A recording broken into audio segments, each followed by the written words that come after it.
Hi guys, I don't know if you'll be able to tell, but I have my hair in a ponytail, so it's off of my face and out of the way. But I'm going to be filming a first impressions video for you today, and I'm going to be trying out the EX1 Invisiwear liquid foundation. Mine is in the shade F300. I also have some fake tan on my face, but I wash my face a lot more than I wash my body, and I exfoliate my face a lot more, so the tan is a little bit lighter now on my face. So yeah, I've seen a lot of YouTubers talk about this foundation and I really wanted to try it out myself, so that's why I'm testing it out today. And I actually got mine on Look Fantastic and it cost me £12.50, and they also have free worldwide shipping on there as well, so that's really good. So let's jump into the first impressions. I feel like I look like a floating head or an egg. So what I'm first going to be doing is shaking the foundation. Just want to give it a little shake, just so it's all nicely shaken up and ready to apply. Now what I'm first going to be doing is applying the Smashbox Photo Finish Primer Water all over my face. I do currently have eye cream and moisturiser on my skin, so they're the only things I actually have on my skin right now. So I'm just going to spritz this all over my face. And if you're new to my channel, then I have combination to oily skin, but at the moment, as it's winter, my skin is very dry, and I do suffer with redness like around my nose and around my chin, just like other women suffer with around the chin area and the nose area to do with hormones and everything. So my skin is very dry at the moment, hence why I applied the Smashbox Photo Finish Primer Water. So I've got two different tools to be applying the foundation onto my face. So one side of my face I'm going to be applying the foundation with my damp beauty blender, and then the other side of my face I'm going to be applying the foundation with my Real Techniques sculpting brush. So I do this with all my foundations, but I'm just going to be taking a pump of the foundation on the back of my hand. I don't know if you can tell, but it looks really thick, like it's not running down my hand. I'm not sure if that's enough, but let's have a go. So as my beauty blender is damp, I'm just going to be applying the foundation to my face. So I'm just applying the beauty blender side on this side of my face.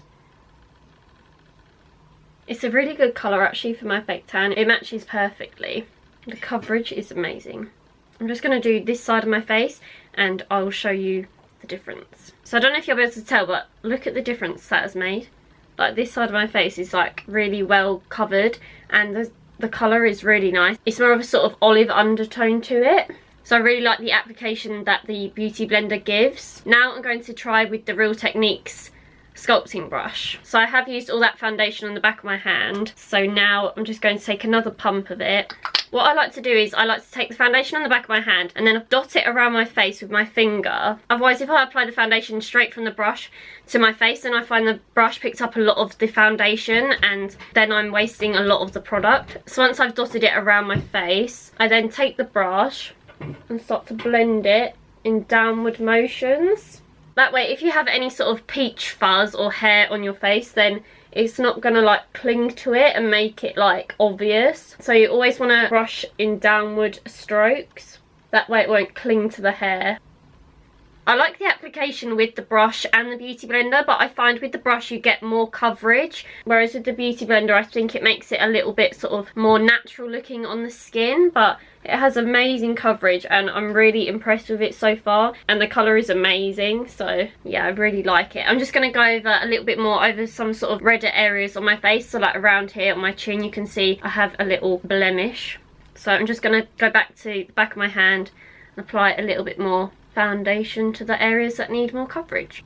Also, some foundations that are more sort of fuller coverage go a lot cakier on the skin when you use a brush, but this one seems really nice. And the fact that I haven't actually used a cream primer on my face as well is really good. The fact I've just used the Smashbox Photo Finish Primer Water, so I'm really impressed with it. So I'm just going to zoom you in so you can see up close and personal. As you'll be able to tell, it hasn't really clung to any sort of dry patches on my face. Not that I really have any, but around my forehead area and my cheek area it can get quite dry, but it hasn't really clung to any dry patches or anything, so I'm really impressed.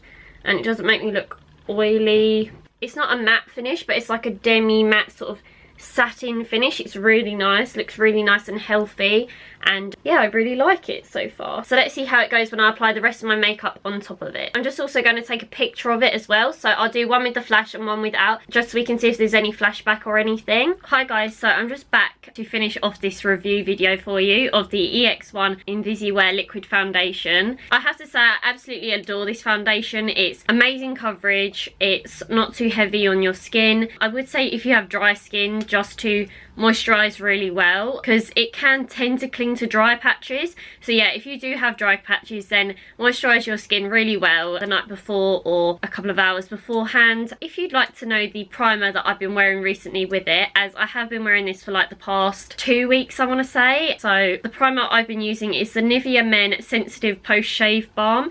Now you're probably thinking, Chloe, that's not a primer, that is a men's aftershave balm, but I assure you, you can use this as a primer. If you haven't already, then check out Nikki Tutorial's video where she talks about this, as it actually has an ingredient in it called glycerin, and it's one of the top ingredients in it. Basically, if you didn't already know, then glycerin is a ingredient that if you apply something on top of it, then it's going to help that product to stick to it and like cling to it. So yeah, this is really good as a primer, as it literally keeps this foundation on all day. So they are a match made in heaven. I absolutely love this foundation. Also, the great thing about it is that, I don't know if you'll be able to tell, but it actually sort of like lifts up when you've been like using the product, so you can see how much you've got left. Because I know with a lot of foundation bottles, one second, take the Makeup Forever Ultra HD foundation for instance, this is obviously just in a normal foundation bottle, whereas this lifts up like I said, so it's really good, so you can see how much product you've got left in the foundation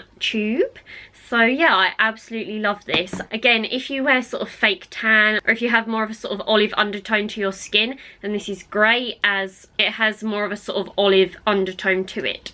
I'm just going to read to you what it says on the back of the bottle. So it says, true colour pigments, even out skin tone, and correct imperfections for perfect coverage that is almost invisible, and it's oil free, and it's a non-pore clogging foundation. So I completely agree with that. It does sort of look almost invisible on your skin. It doesn't look cakey, but it is a medium coverage.